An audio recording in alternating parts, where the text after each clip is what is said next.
Mnamo tarehe 10 Machi 2026, Shirika la Mawasiliano Zanzibar, ZICTIA, lilitia saini hati ya makubaliano MOU na kampuni ya Muungano Cable Limited. Tukio hili lilifanyika katika ofisi kuu za ZICTIA, Mazizini, Zanzibar, chini ya uongozi wa mkurugenzi mkuu, Mhandisi Shukuru Awadh Suleiman, na mkurugenzi wa kampuni ya Muungano Cable, ndugu Nurdin Abdalla Ali. Kupitia makubaliano hayo, kampuni ya Muungano Cable itashirikiana na ZICTIA kutekeleza miradi mbalimbali ya kimkakati ya TEHAMA, kuanzia upembuzi yakinifu hadi utekelezaji wa miradi husika. Miradi hii ni pamoja na ujenzi wa mji salama, Cyber City, mkonga wa mawasiliano wa baharini kutoka Mombasa hadi Pemba na hatimaye Unguja, na kituo kikuu cha kuhifadhia taarifa chenye hadhi ya Tier 4. Kwa hiyo nyinyi ni moja ya watu ambao tunashirikiana nao hapa kwa sasa hivi. Tuna wengine wengi.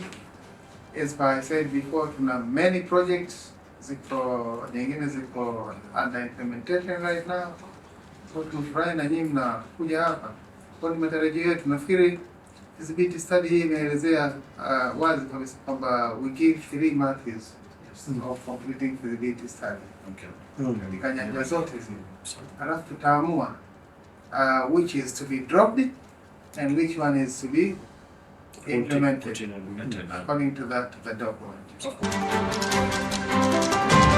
They will keep in our company, of course, with us, with you guys. They will keep more money for cyber security. Yes. Ushirikiano huu unalenga kuimarisha miundombinu ya TEHAMA na mawasiliano Zanzibar, kukuza ubunifu wa kiteknolojia na kufanikisha Zanzibar kufikia uchumi wa kidijitali. ZICTIA inaendelea kushirikiana na wadau wa maendeleo, ikiwemo kampuni binafsi na za serikali, katika kuhakikisha kuwa miradi mikubwa ya kimkakati inatekelezwa kwa kiwango bora na kuweza kuvutia uwekezaji katika sekta hiyo. Tuendelee kuwekeza katika miundombinu ya TEHAMA ili tufikie Zanzibar yenye mabadiliko ya kidijitali. ZICTIA, tunafika ulipo.